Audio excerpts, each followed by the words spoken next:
Hello, and welcome back once again to the Inquisitor podcast with me, Marcus Cauchi. Today, my guest is James Cuss. He's the co-founder and CEO of Rocket Industries. He's a serial entrepreneur. And in 2012, he sold everything and took his family on a world tour.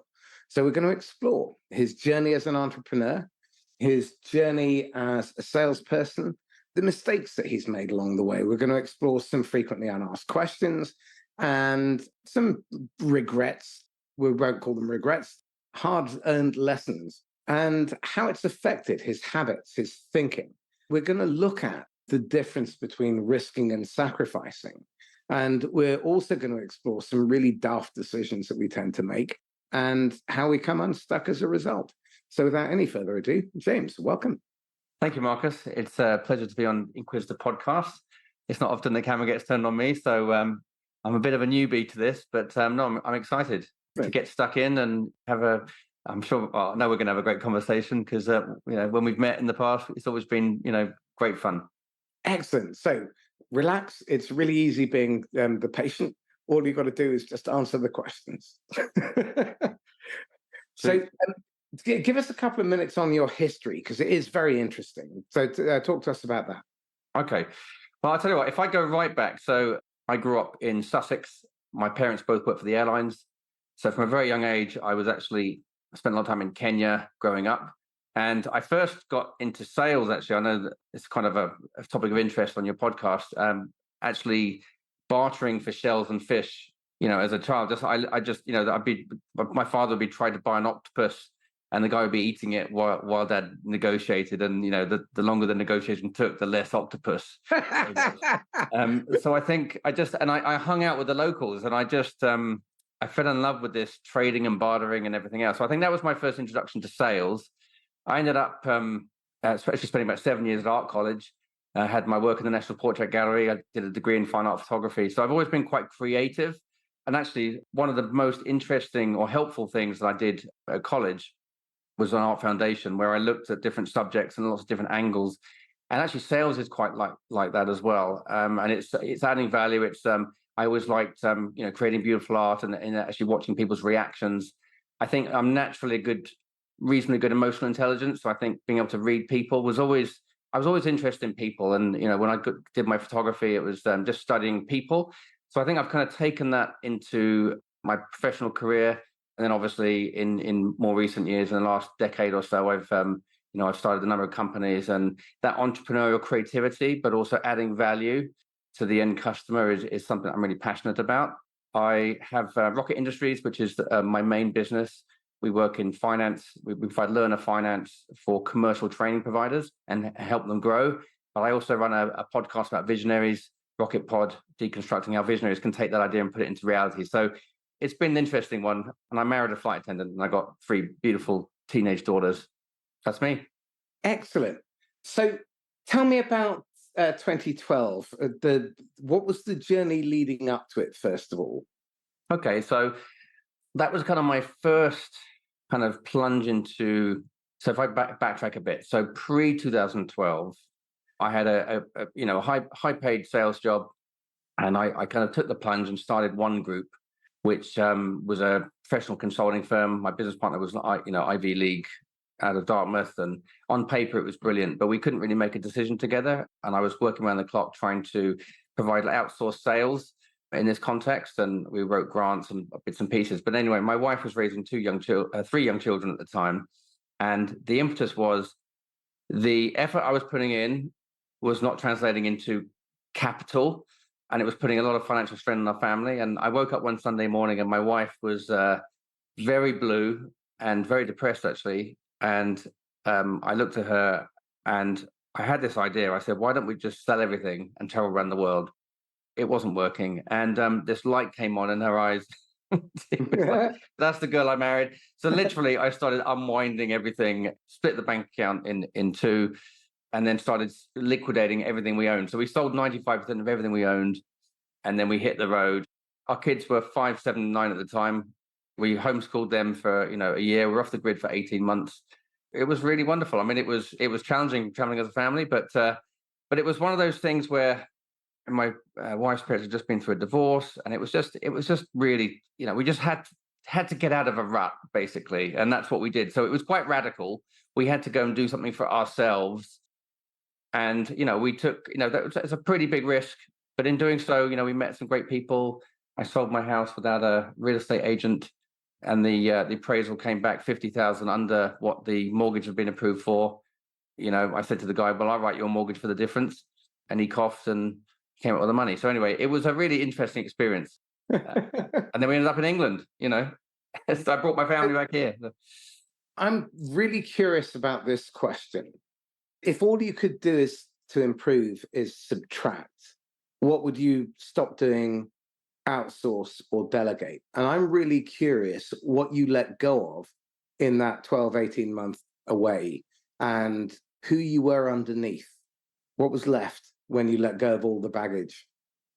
I think for me, it was just giving time. Well, I was kind of absent emotionally from my family. So I think in that time, on a personal level, I was up and close with my kids, and I didn't really realize how different their brains worked. And, even doing the homeschooling thing is pretty challenging. I reconnected with my wife, and I think just putting myself in a completely different environment and just being alone and actually just having time to breathe, I think, because I think we can all be on this rat race, work, work, work, work, work. I mean, in the US, they take work to the next level. And I mean, I worked in the US for 5 years before I even had any vacation. That was, you got 10 days after 5 years. That's normal.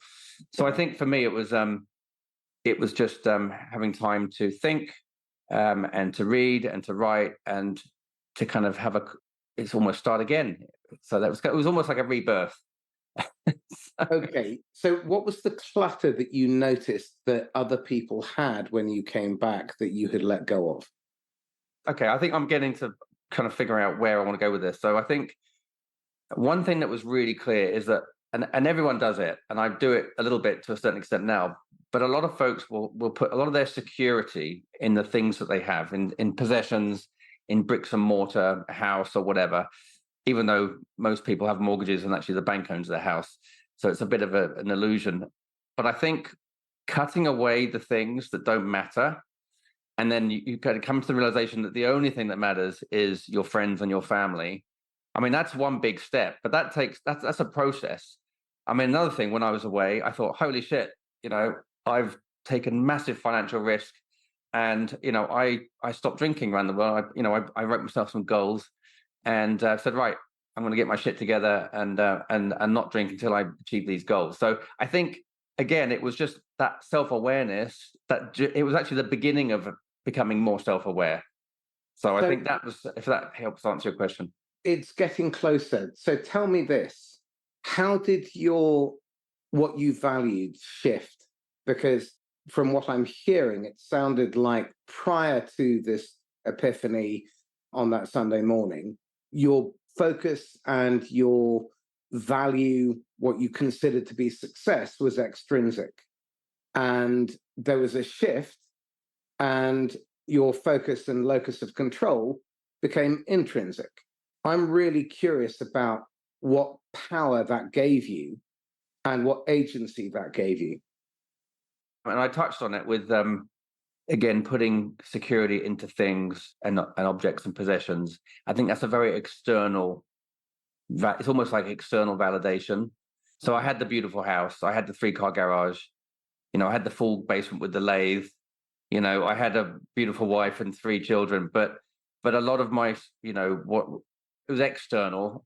I did reasonably well, up to that point, but it wasn't enough. And there's always this, I guess, mindset of not having enough, that lack. And I think capitalism's kind of built on that, is that lack. And you're always trying to fill the void. You always, need that bigger house or that car. So I think I came out of that world. Obviously, I took the entrepreneurial plunge, and it was financially challenging to actually realize that it's really hard to start a business. It's really fucking hard.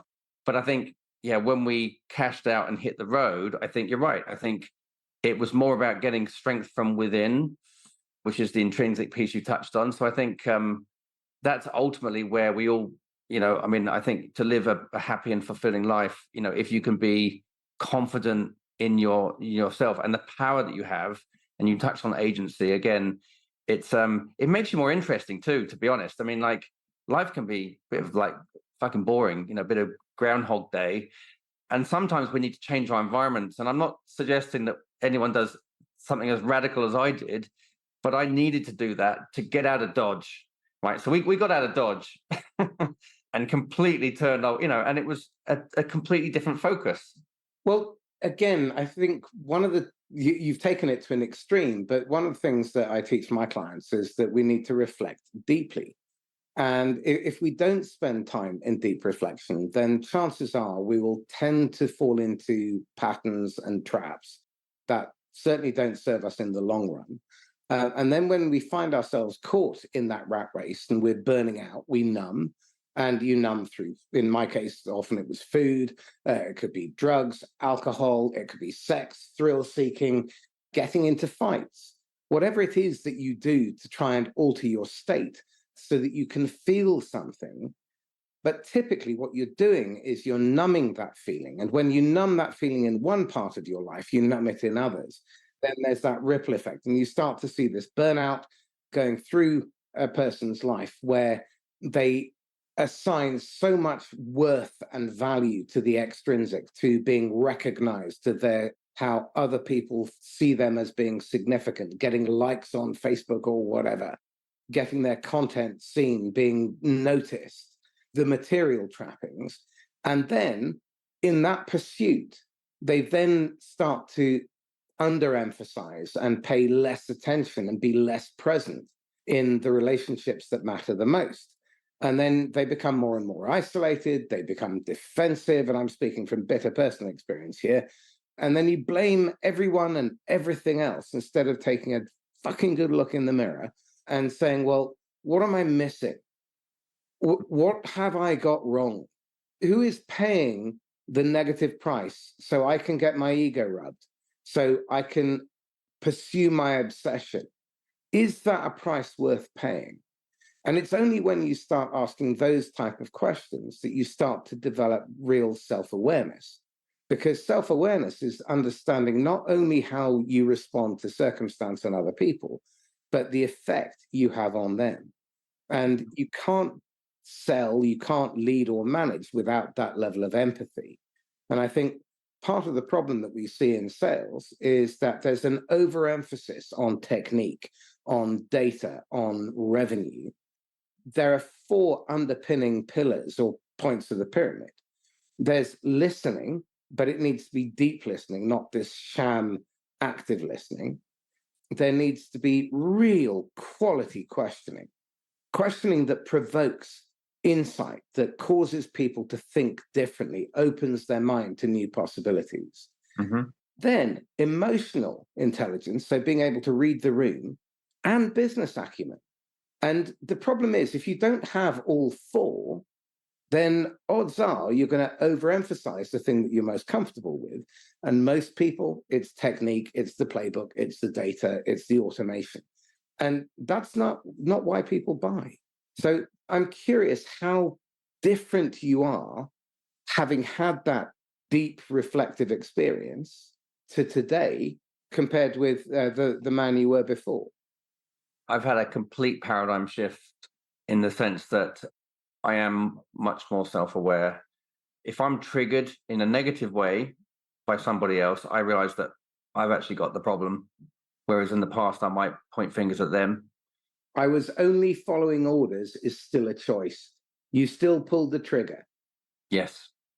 So I think, it's been again, I know I touched on the fact that I wrote myself a contract and stopped drinking. I think that's helped accelerate my self-awareness since 2010. I mean, that's probably a question of just being open to new information. I think having an open mind, developing a growth mindset.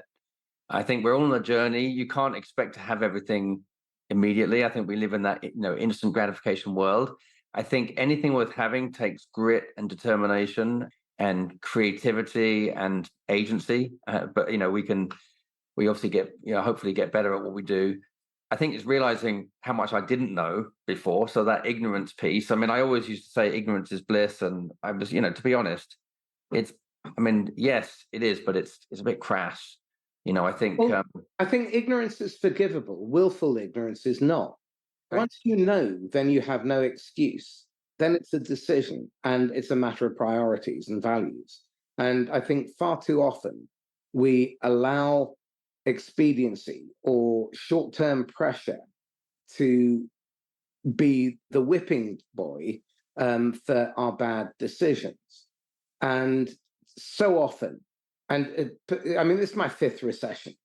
So I'm pretty confident that the way to differentiate is just turn up and be a decent human being. Turn up with the intent to serve and don't lie to people. If you do those three things consistently and mean it, you will stand apart from the majority of your competition because most of them will, under pressure, behave abysmally. They will either run their mouths and give stuff away, they'll give unilateral discounts prematurely that are unnecessary, and they'll spook the buyer into not buying, despite the fact the deal is brilliant, because they haven't understood the other human being. And then they will lie, they will omit, they will coerce, they will manipulate, and they will try and put people into a box and squeeze them into this quarter because they need to make a quota. Don't do any of that. Yeah. It's so funny. I think back in my old self, so I think you can try too hard, right? You can be, I mean, tenacity is it's a great quality, but you can over egg it. You can squeeze that bar of soap too hard and then lose it. Again, this is what happens with self-awareness. And what I've learned now is that actually you can build time into every day. You don't have to do something radical. I didn't really go on holiday for 15 years or 13 years while I was in the US. Not really. So I didn't give myself any time. So I was like a wound up rubber band. I think if you can give yourself permission to give yourself time to reflect, and you can do that on a daily basis, you can meditate, you can spend time with yourself, that then filters down into your work. And if you're in sales, you can be, if you're more self-aware yourself, then you could be more aware of some of the subtle signals. I think it's getting a bit harder in the digital age because we're not always in front of people. It's harder to kind of look at body language and stuff. We don't see it, but I think just being more self-aware can only help your performance. And it's you're then in a much stronger position to show up with real value. If you're going to follow up with someone, make sure that you've got something really good for them, not just following up because you need to get their feedback or something. Because that's, you can take, but as long as you've got an abundance, what do you call it? There's a word for it. Mentality. No, you've got a surplus of trust. It's almost like your emotional bank account is in credit. Yeah, but even what you're giving the customer, you're basically in credit, so you can take stuff for you, but as long as you're not in deficit, basically. Well, a really elegant way of describing it is Charlie Green's trust equation. So trust equals credibility plus reliability plus intimacy over self-orientation. Credibility and reliability are table stakes. Anyone showing up who can't do what they say they can and doesn't do it is going to be off the table pretty damn quick. Intimacy is the most important operator in that equation, because what it means is someone has been vulnerable. They've lowered their defenses and they've let you in. They've shared confidences and you have with them. It's reciprocal. Yeah. Now, for that to be possible, you have to have low self-orientation. It doesn't mean you have none. It doesn't mean you go totally native. It doesn't mean you're a doormat. What it does mean is you understand that your reward is a symptom of helping enough other people get their needs met first. Yeah. And I wrote down on my notepad, help your customers get what they want. And actually, that's kind of how I like to roll. And it keeps me up at night when I don't have something for someone. Because it's almost like, but it doesn't always work that way. Sometimes you don't have anything, so you just can't. Then you have no reason to contact them. But what if you have an ecosystem which is made up of other people who could bring value to them? So when you do speak to them, you always have something useful and timely and relevant to offer them. Yeah. Because in my mind, my job, as far as I'm concerned, as a seller and as a manager or a leader, is to consistently show up and demonstrate that I'm living the values that I want my people to live and espouse. Because leaders aren't about leading, they're about creating more people who share their values and go out and do the right thing. And we're all in service of the job to be done. And if we don't understand what the job to be done is, that's on the leader because they haven't been clear. So as a founder, what lessons have you learned the hard way about the quality and clarity of your communication? The hard way. I think for me, I think it's just been taking on too much. I'm very meticulous.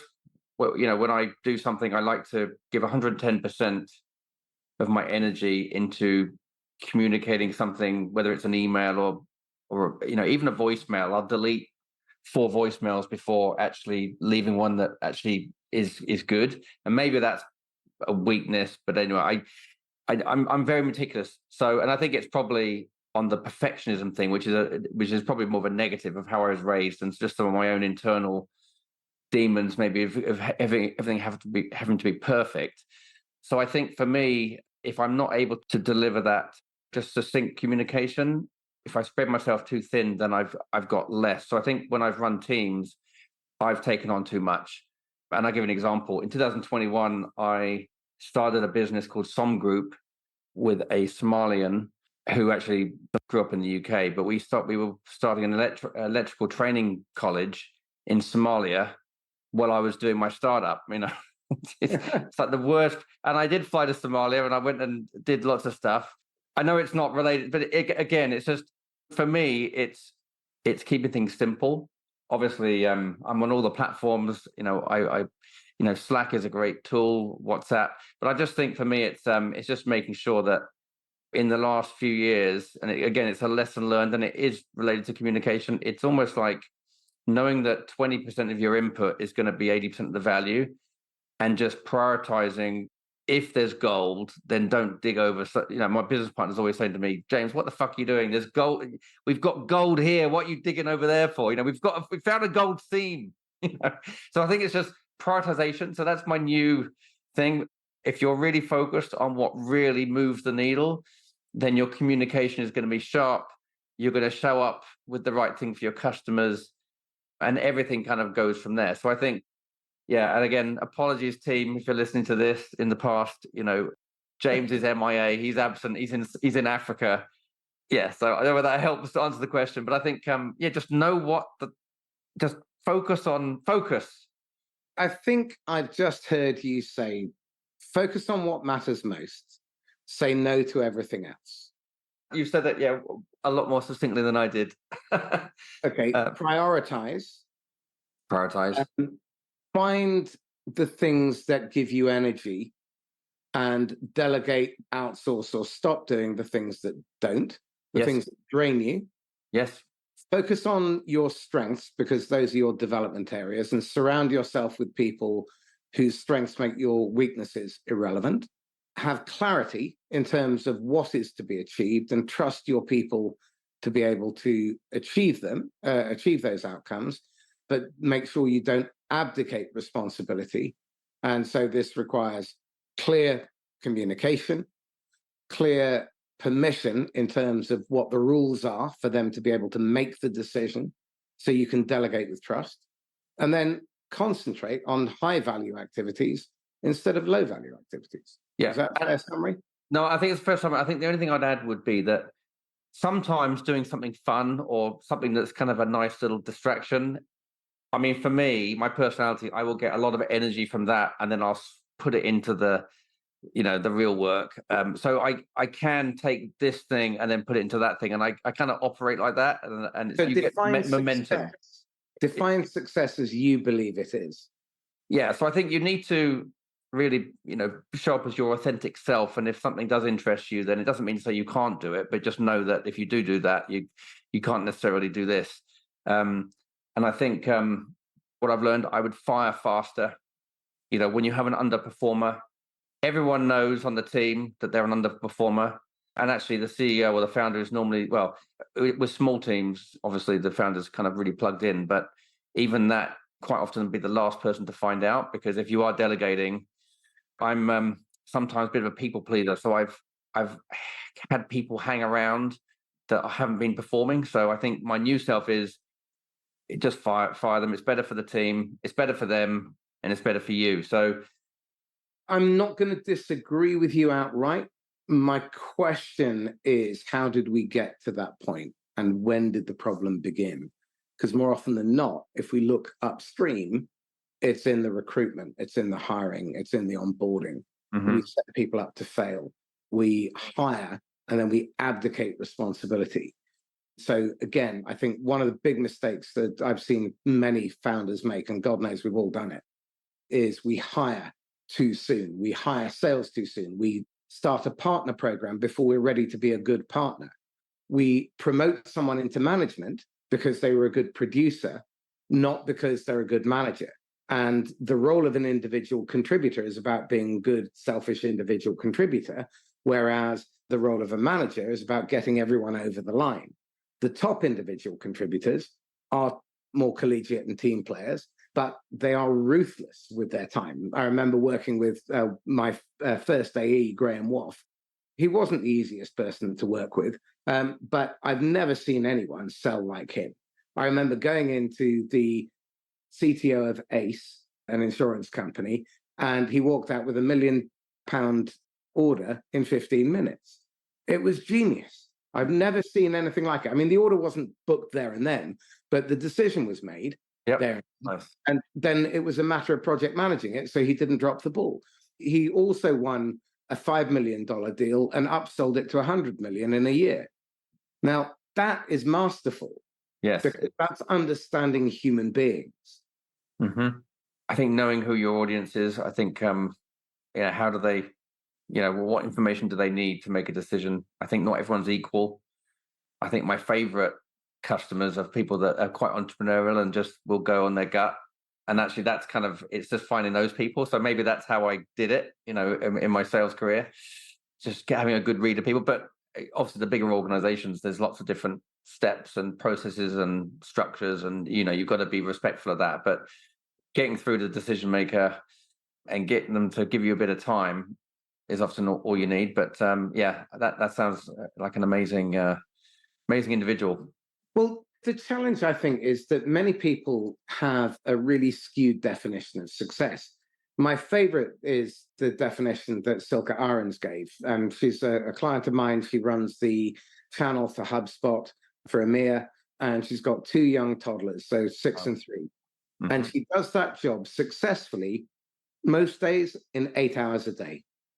Now, to my mind, that's real success. And in her words, it's being able to do an excellent job and whatever she is doing, being present and finding joy in it, whether she's at home or whether she's at work, whether she's with friends or doing something on her own.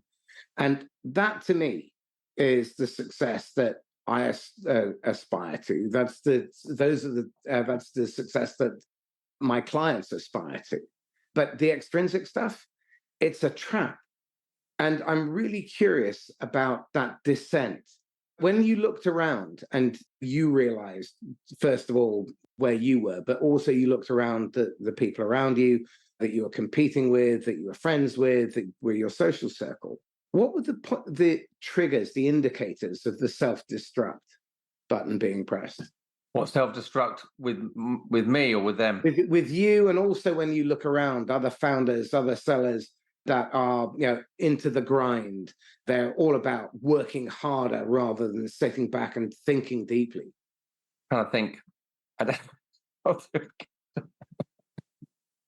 don't know.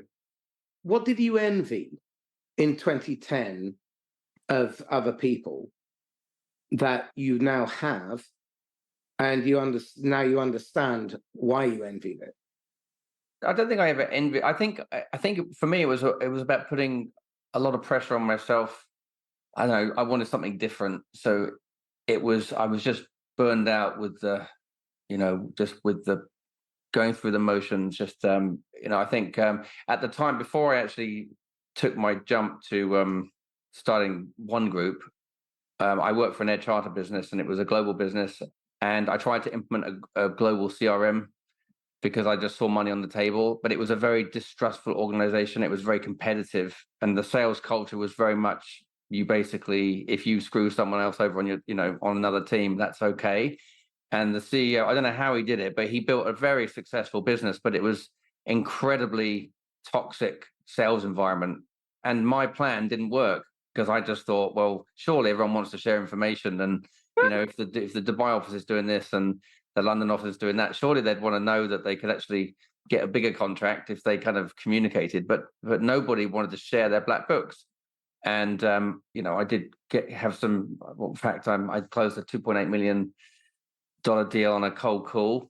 And, I flew my boss out to South Carolina. He asked me why he was going because he didn't particularly like me. But I said, well, normally when someone writes a check for $1 million, they want to look you in the whites of the eye.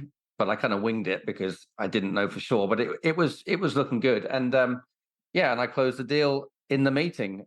But then it all kind of fell down when Chrysler went bust. And anyway, but I think it was just being a bit disillusioned, I think, with that's the real world, right? It can be very cutthroat.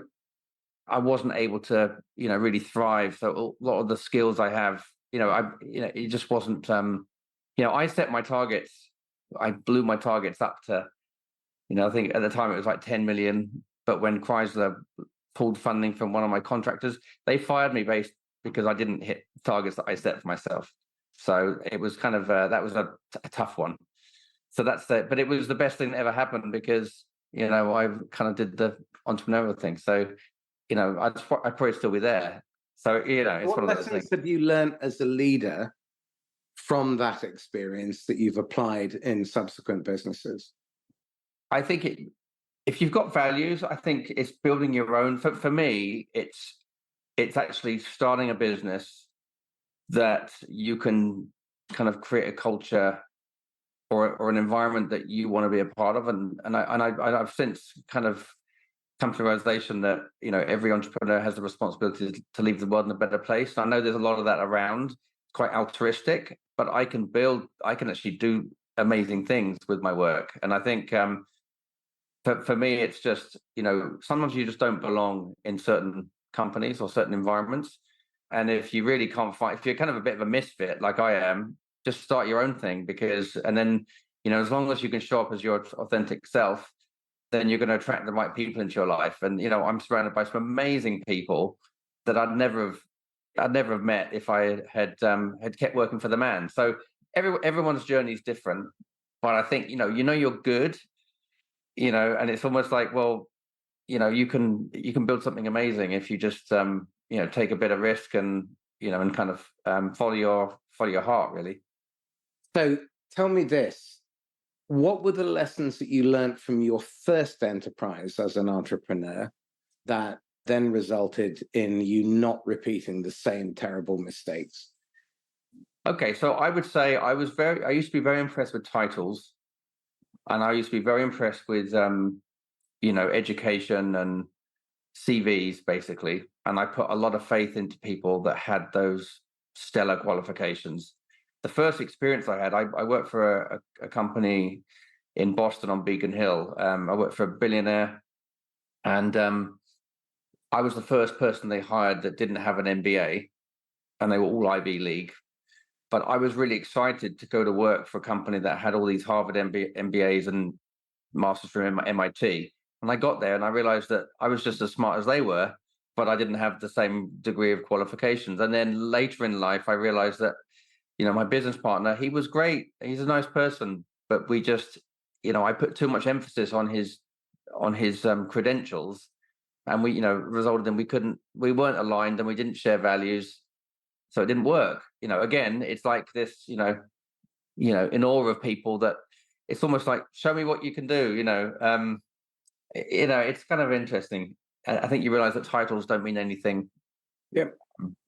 So it's just it's a really interesting experience in sales recruitment has only one minor benefit, which is a slightly faster ramp up. In terms of performance and long-term performance, zero impact, zero. And you look at the way most people recruit, they cut and paste. And for managers, they have the ludicrous line, must be able to motivate. How the hell do you motivate someone when motivation is an internal force? Then they want salespeople to go through the motions and follow a playbook or follow a system rigidly, and it becomes dogma. And the ludicrous thing is that it doesn't work, and it patently doesn't work because they focus on the cold market where they have an average win rate of 3%. When you break all the numbers down, that's what the real win rate is, which means you fail to generate revenue 97% of the time. Now, you can accept that and say, well, that's just the way things are. Or you could ask the better question, which is there a better way? And the answer is yes, there are many. Going cold is a really daft way of doing things when you have a 97% failure rate. And then if you've got a 97% failure rate on your marketing, you throw the 97% that failed over the wall to sales, and then they fail again 97% of the time. Do they really? Even with marketing warm leads? Oh, God, yeah. Well, think about this, James. 3% click-through and 15% conversion means I failed to generate revenue 99.9955% of the time and was only successful 0.00045% of the time. If you were running health and safety, finance, or HR, would you be in jail? Yeah. Right. So if you're an investor or a founder and you accept those numbers, then bluntly, you're an idiot. I wish I could be kinder, but you've got to look at these numbers and you've got to start thinking, okay, well, why do we do it this way? And the answer is because that's the way we've always done it. That's the way everyone else does it. That's a shit reason for doing it. So think, well, we know that referrals, instead of 3%, convert at around 16.7%. Okay. So that's a 5 and a bit X improvement in conversion. I'm much more interested in whether I'm converting the bottom of the funnel than adding more crap in at the top, because that just compounds my problem. Yeah, again, it comes down to where you're going to put your time. So but people keep making those same mistakes, don't they? They keep doing. So is there a new model then? Because I think I did when we chatted before, you explained a new model. Whether you can share it on here, I'd be happy to. So I think that was interesting. I'd like to know more about, and I think why it's relevant for me. And I think one of your questions was as far as some of the challenges that I'm facing right now. I've been burned by putting faith into the wrong salespeople. I've probably wasted about $100,000 in the last 2 years on the wrong salespeople. Well, that's the cost of the salespeople, the opportunity cost, all the people that they pissed off, all the people who'll never do business with you. Yeah, and I find it relatively easy. So right now, I close the deals. I like it. I'm closing enough deals to keep growing. So we've got a nice curve. So the cash flow keeps going up and up. But if I was to look at another model, having gone through 2 salespeople that actually I thought were pretty competent. I mean, they sold me. I mean, I'm the idiot, right? Did I set them up for failure? Potentially, Maybe. but I hired good people. Let me ask you this. For the role that you are considering hiring, how will you define success in role over 3 years? So you're at the 3-year point, they're about to get promoted or it's the next phase of their career development. And you're saying to them, James, thank God we hired you. Best decision we ever made. What's that salesperson got to have accomplished for you to be having that conversation with them? Well, I think for me, they would be making a lot of money. Yeah. Okay, that's probably that is your fault because that's okay. Wishy-washy. Okay. So be specific. What does success look like in 3 years' time? I need to know what the hill is that I have to conquer. What does success look like? 100 happy clients. 100 happy clients. Okay. What matters most to those clients? If they're in your ICP, what matters most to them? Well, those clients need to be recognizing revenue growth. So I think, okay, it actually might be less than it. It might be 50 clients generating at least a 20% increase in sales through implementing our tools. I think they could do much better than that, but I think across 50, I think the aggregate average, if the average sales growth was 20%, then we've delivered value. Okay. So that would be the answer, because I don't want anyone. Possible, Yeah, I don't want any. possible. What conditions need to exist 6 months prior? What conditions need been? Okay, they would need to be aligned with the vision, I think. Wouldn't they need to be aligned with the vision a lot sooner than that? Well, That's 2.5 years in. I thought they were in 6 months prior, as far as. No. 6 months prior to that 3-year moment. We're working backwards from 3 years. Oh, okay. So 2.5 years, what needs to be in place for the 3-year goal to be accomplishable, if that's a word? I think all 50 clients would, well, pretty much close to that number of clients would need to be probably already signed. Right. So they're already on board. Not all of them, if not all of them signed, actually. Right. So 50 need to be on board by then. I think 50 needs to be on board. Yeah, maybe the numbers need to be. Yeah, I'd have to figure out, is it 30, is it 50? Yeah, they would need to be on board at least a year before, or all of the clients, whatever number that is, would need to be on board before, probably on month 24.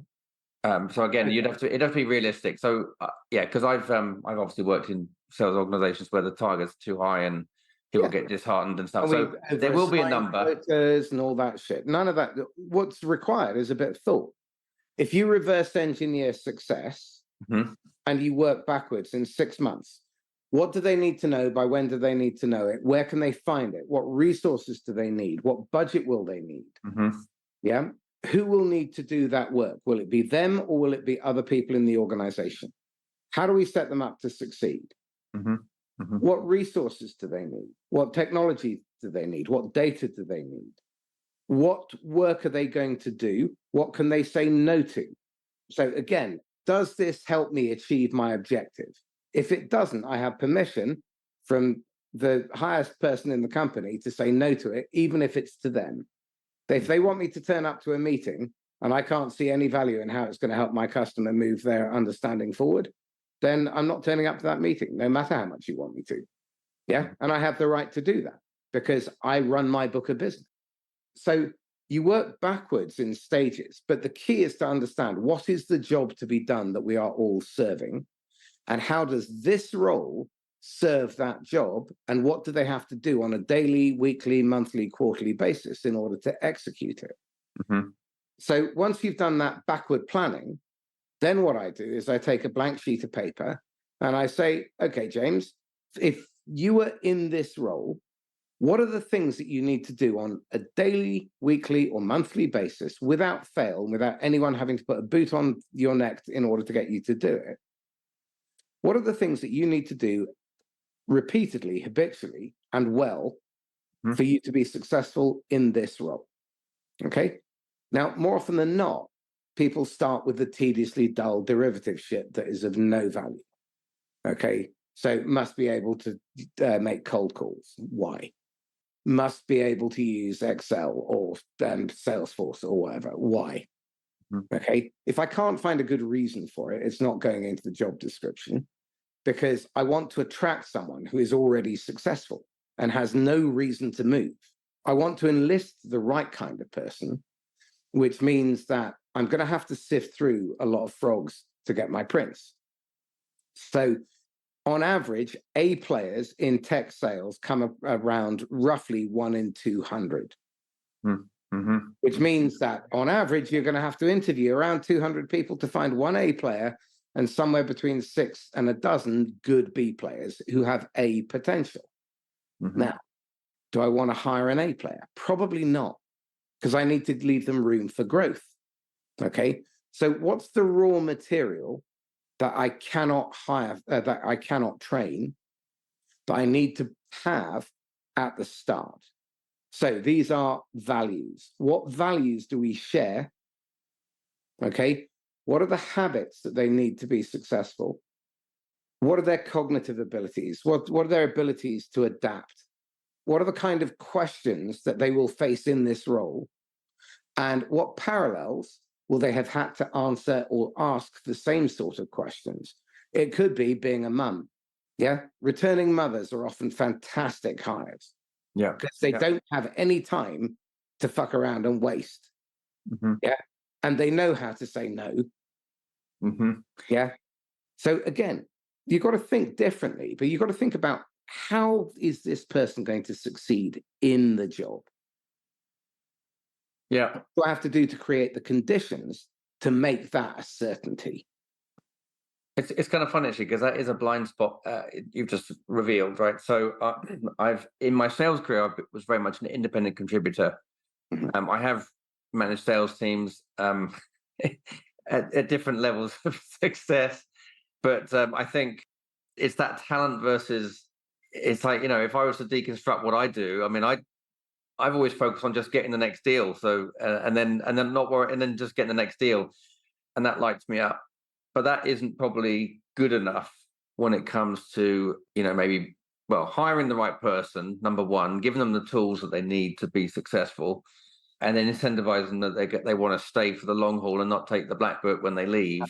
And this is the key. Yeah, and I No think one that's wants to make a hire. What they want to do is hire someone who succeeds in the role, improves over time, fits in, mhm. and stays. Yeah. That's what they really want. Yeah, I think for me, I think they would need to have some kind of entrepreneurial flair, because there's Okay. other markets that we could go into on the finance side.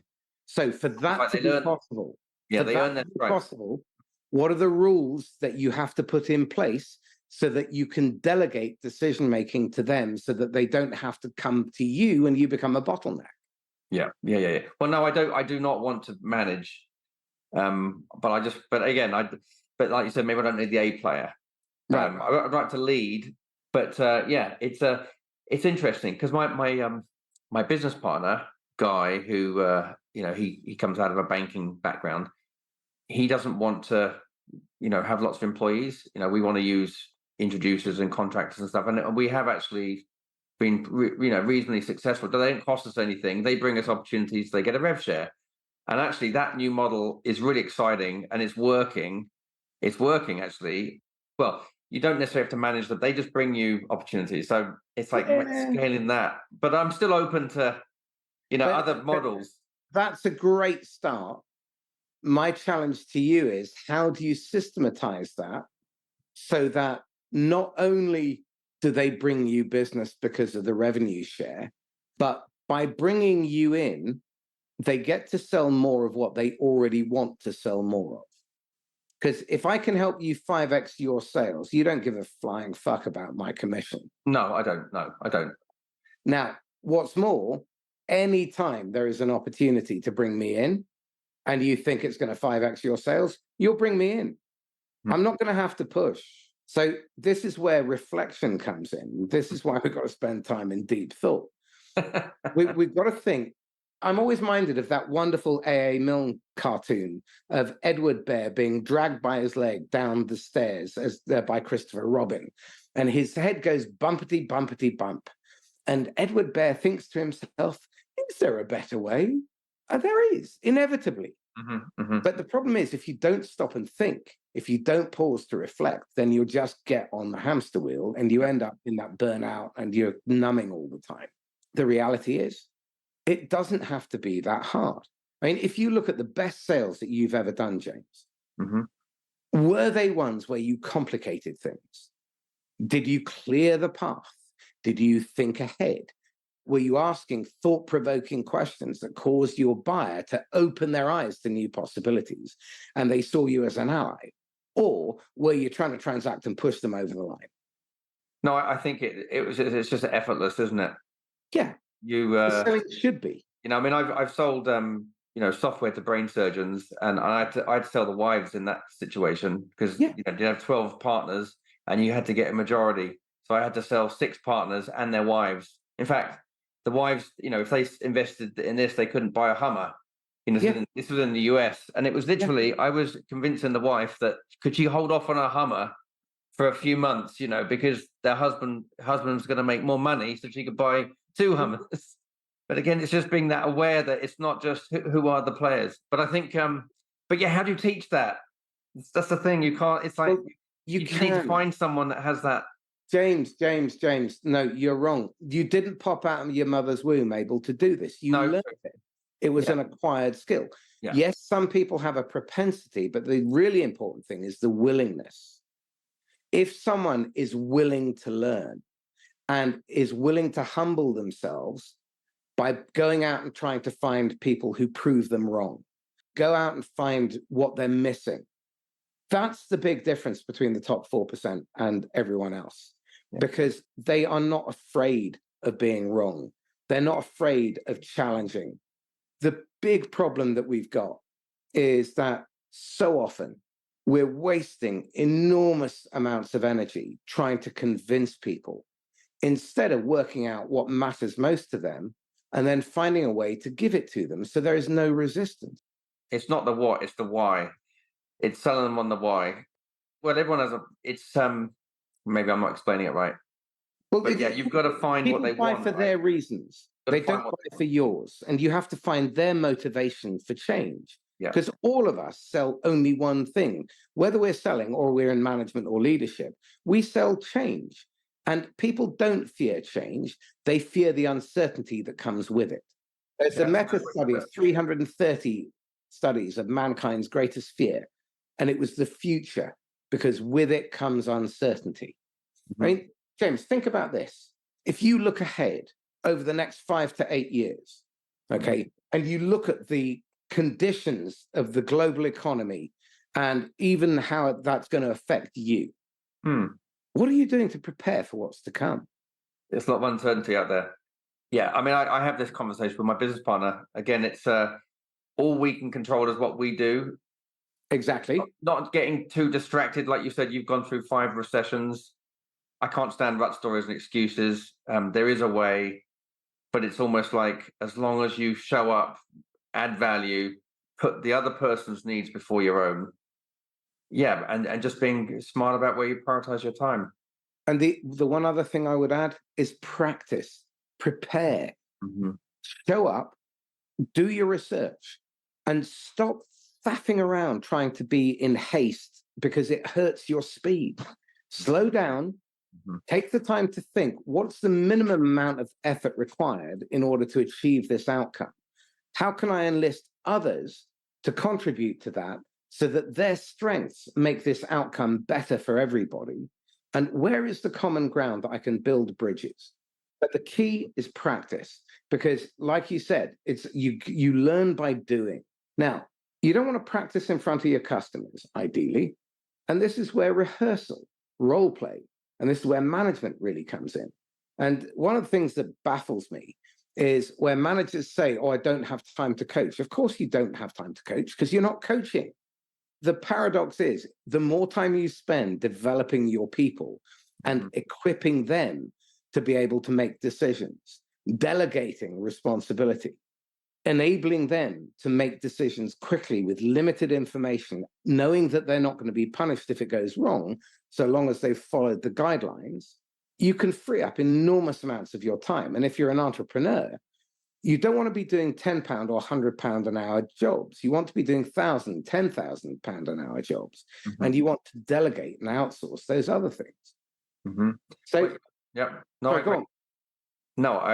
very in tune with that. As far as your time is, that's why if you can put 110% of your energy into the things that matter, and I'm actually getting pretty good at that.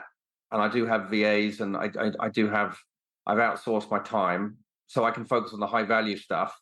I think it's like, when am I ready? Do I need salespeople? At what point, does the introducer model work? I'd be curious to know whether you'd ever seen that work really well. Absolutely. And when do you hit a point? The future of sales, as far as I can see, is ecosystems, because the level of complexity in most organizations is very high. If you're talking about the tech stack, just the sales and marketing tech stack could be 17 to 40 different applications. The tech stack for your email could be 20 different applications. Security could be another 20. Large organizations, enterprises have 600 to 1,000 different apps running concurrently. That's a lot of vendors and a lot of throats to choke. They don't want that. What they want is an outcome. And what they really want are allies who can help them navigate the uncertainty. And this is where ecosystems come in. If you are not surrounding yourself with people who sell to the same audience that you do, but don't necessarily compete, and if they do, learn how to carve it up like gentlemen and be decent about it and have certain guidelines. So, for example, in my ecosystem, we have the first rule, which is no assholes. There's no room for ego. The second rule is never take advantage, even if you can. If I see an opportunity to make a sale, but I recognize that one of my partners could probably serve the customer better, I bring them in. And if they win, I'm delighted because That's nice. the customer gets a better outcome. That's Because nice. I'm not playing to try and transact. I want this customer to be a customer for the next 30, 40, 50 years.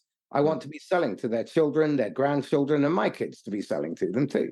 Mm. I don't have to go out and have to hunt for new business cold. That's an idiot's game. Mm-hmm. I like that. I do like that, and I think I've got a lot to learn. And it started, and I'm excited. One thing I'm struggling with, obviously, the training market is where we're focused on, and actually, I've got enough to do for the next 2 or 3 years. And actually, at the rate I'm doing things, I can keep building that business.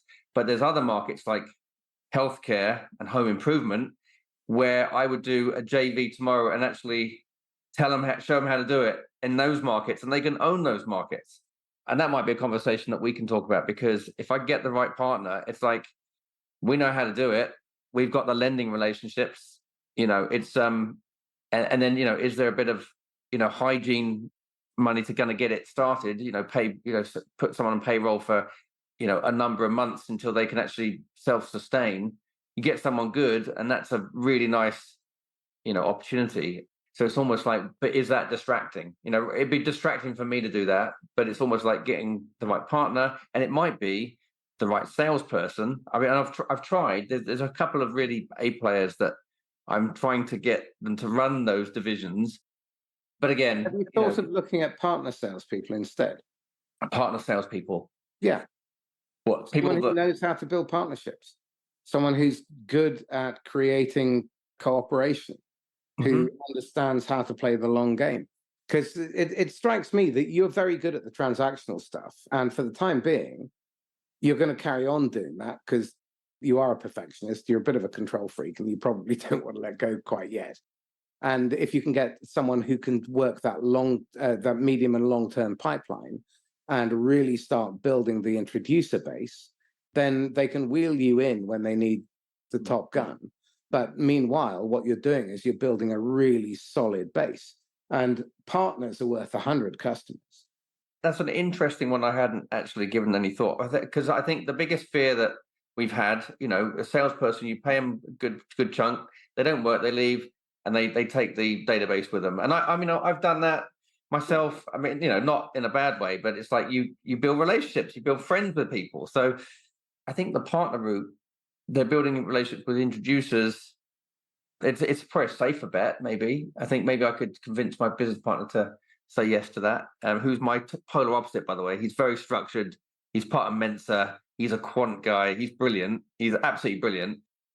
And we do complement one another. So, two of us, we've got a lot of capability. I hook him, he fries him. But if we could get... And this is the point. You've already demonstrated how partnering works. You know that it works in your own partnership with your business partner. All you're doing is you're extending the principles elsewhere. In the relationship that you have with your business partner, what are the ground rules? What are the unspoken rules? What are the spoken rules?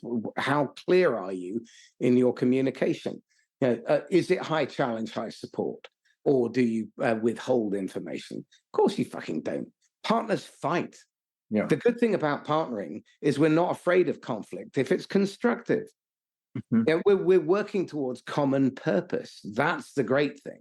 Yeah. No, I it's true, because you can have very different points of view, but as long as you want the same thing and there's that alignment, you can fight it out. I think, bring it on, let's fight it out, Exactly. And you know what, and then just knowing when it's like, you know what, you're right, and I'm going to concede on this, because you touched on your model as far as, if there was a way that you talked about putting someone in, placing someone in an organization and then taking a cut of their salary or something. Maybe that was something. But that's another project. But again, the key here is that you can build a business that's very profitable and very effective with very low staff. I interviewed someone for the podcast a couple of weeks ago, and he built a business with 5 people that turned over 30 million in their 5th year. Now, they generated roughly 100 million over the course of those 5 years between 5 people. And it's possible to do. But his constraint, and this is where I think we need to finish, you need to look at constraints as catalysts. They're not obstacles. You have a mission, and that's the hill that you have to conquer. Yep. Well, the fact that you've got to conquer it doesn't change. There may be a flooded river. There may be the enemy in front of you. So you've got to find another way. Do you dig under? Do you go over? Do you fly? Do you go around the back? Do you take the long way around? But one way or another, and this is when I'm looking in recruitment, that's when I said, what are the kind of questions that they've had to ask and deal with? I'm looking for that kind of problem solving in the recruitment. I want to know, for example, when someone has had to deal with difficult people and they've had to get a number of difficult people to agree on something. That's a really useful bit of experience. But having worked for SAP and sold into a bank, that doesn't tell me anything. It just tells me that you had a good brand on your card and they bought in spite of your selling. Yeah, I know. I've learned that. You know what? It's been fascinating. I've really enjoyed our time together. You've definitely uncovered some things that I need to give a bit more thought to, which is, part of why I wanted to do this. First place to learn from you. And it's been fun sharing my story. Thank you very much. How can people get hold of you? So I think, if they're a training provider and they want to learn a finance, then rocketindustries.co.uk. If they want to check out my podcast, it's rocketpod.uk. And, my name's James Cuss, Cuss. You can find me on LinkedIn. Always interested in, meeting new people and hearing ideas. And Wonderful. James Cuss, thank you. Great. This is Marcus Kauke signing off from the Inquisitor podcast once again. If you are a salesperson who has been an above average performer, but for some reason you're struggling, and you've been trained in all the popular methodologies, MEDDIC, Sandler, Spin, Miller-Hyman, whatever, but it's not working, then maybe having a chat with me may help. At the bottom of the blurb, you're going to find a link to our sales strategy audit, and it'll give you an opportunity to analyze your own sales style. Then book half an hour with me, and I'll spend half an hour doing a quick consult with you. If you want to talk about coaching, that's fine. I'm not going to push it. Obviously, this is part of a lead funnel. If you want to talk about coaching, absolutely up for that. But what I'll give you is half an hour of raw, unvarnished feedback and something that you don't know about yourself and something that you can apply in the next 30 days to start seeing improvement. So if you fancy that, then please click the link and get in touch. In the meantime, stay safe and happy selling. Bye-bye.